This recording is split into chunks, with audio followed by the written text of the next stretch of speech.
Hello there. Today we're going to review some footage from the 3rd of October 2023.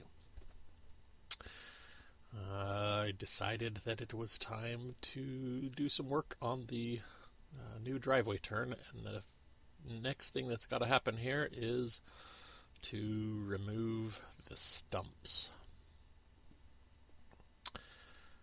I knew I was going to be working in the dark and that the GoPro has horrible video footage in the dark.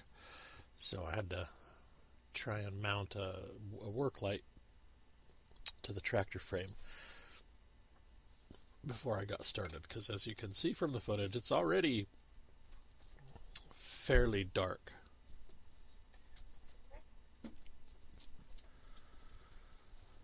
Most of this is actually pretty straightforward. These are about as big as I can dig with this little backhoe. And that suction cup on the GoPro at some point needs to be changed out. I gotta figure out a different solution, but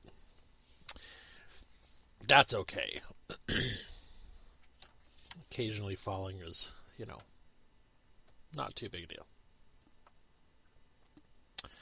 So one of the things I discovered about these ash trees is that they actually have a surprisingly shallow root base. It was pretty interesting too. The ground here is somewhat soft because, it's fall, and we've actually had a fairly dry fall compared to the last, this is only our third fall here, but this is the driest of the three from our experience so far. So the ground's not dry per se, but it's also not wet enough that it's sticking. If I were to go out and try and dig today, for instance, it's the 2nd of November now, and we've had quite a few more rainstorms.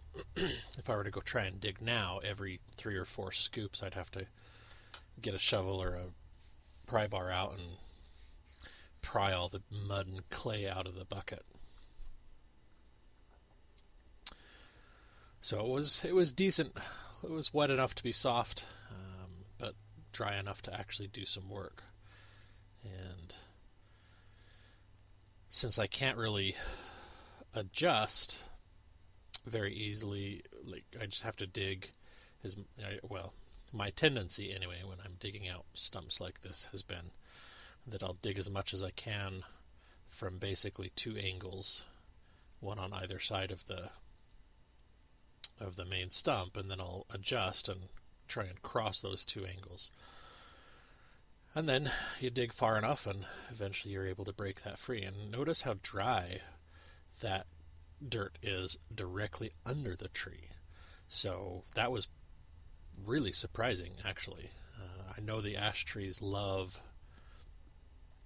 water. They love moist areas. That's one of the reasons why they grow here, is because the highway that is now to my left in the video footage was built years and years ago, and they essentially blocked the flow of water down off this hill to the right of the screen.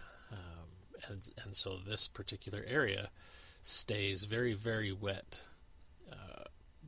9 months out of the year. So I've learned that I can't actually drive a vehicle down here until June at the earliest right now. I tried once in May and got stuck. I tried with the tractor once in June and got stuck, and then got both of our trucks stuck, one of them twice, trying to get the tractor unstuck. So that was a challenging day. But the discovering that the soil was completely dry underneath the stump, and every single one of these stumps turned out to be the exact same thing. So it would be wet around the periphery of the roots, and no water would get down underneath the stump because they absorb that much water. It was just an interesting thing to discover. But on the flip side, it's one of the reasons that we have a rule here on our property that if it's a strong windstorm, we don't go into the forest. There's just too many trees that have started to fall, and they're being held up by another tree, and then there's too many of them that just didn't make it. So I mean, it's the forest is roughly 110-ish foot tall trees, and they have all been competing very hard to get to where they are. Some of them have made it, some of them haven't. Most of them are sort of in the struggling zone in between making it and failing. And so pretty much every time we've had a strong windstorm, we find pretty major branches that have fallen, and so far we have found 3 trees that have come down during windstorms. So as much as we love the forest, that's actually a benefit of having the emerald ash borer coming through here. It gives us an excuse to clear the forest and work on planting it so we can try and have a healthier forest for both animals and people. Because we do like having the forest. We want to keep the forest. But we probably have only 5 or 7 years before it's gone. So that'll be one of the things that we will be doing. After we get our barn, we'll start focusing on some of the other land things so that we can at least get out of our camper trailer. Spots like this, where there's 2 stumps or 2 trees next to each other, are actually really difficult because they share root zones. And so the stump on the left and the stump on the right, in between them, has roots from both, so it's really hard to actually dig through there and figure things out. Luckily, these are fairly small stumps, so they came out easier than I was expecting. And again, like I said, you can see that gray dirt is just totally dry dirt.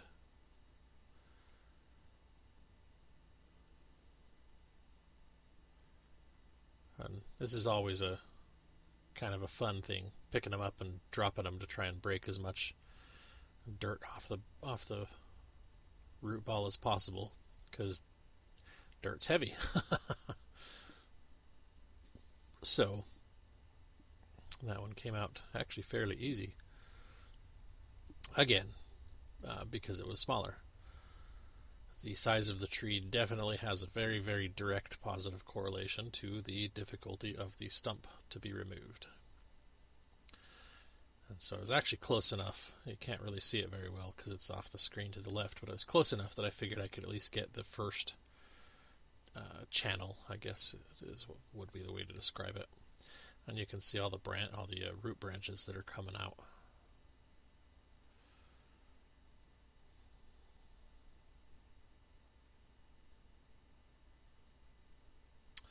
And I'm trying to remember, I think this one was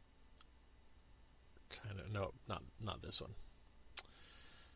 So this first day, I was able to actually get 4 trees, or 4 stumps, pulled out, and it went fairly smoothly. The next footage will be removing the next 3 trees, and that went kind of rough, actually. One of them was one of the biggest trees that we took down, and it was a very difficult root stump to remove, and it was enough that I couldn't really pick it up to shake the dirt off. So I scraped off what I could and just kind of ended up having to push it out of the way. But this has actually been really nice progress, because this is a particular thing that we've needed to do for a while. our driveway, when it comes off the highway, has a really sharp, like 80-degree turn. So you come off the highway and then you turn to the right and head back towards the highway a little bit. And if you're hauling a trailer, it's just a really difficult turn. There's a tree there on the corner which compounds that fact, but we like that tree. The neighbor's not so much. He went out and pruned it at one point, with my permission. He asked first, but he went out and pruned it because apparently some of the branches were low enough that he had hit his boat with it.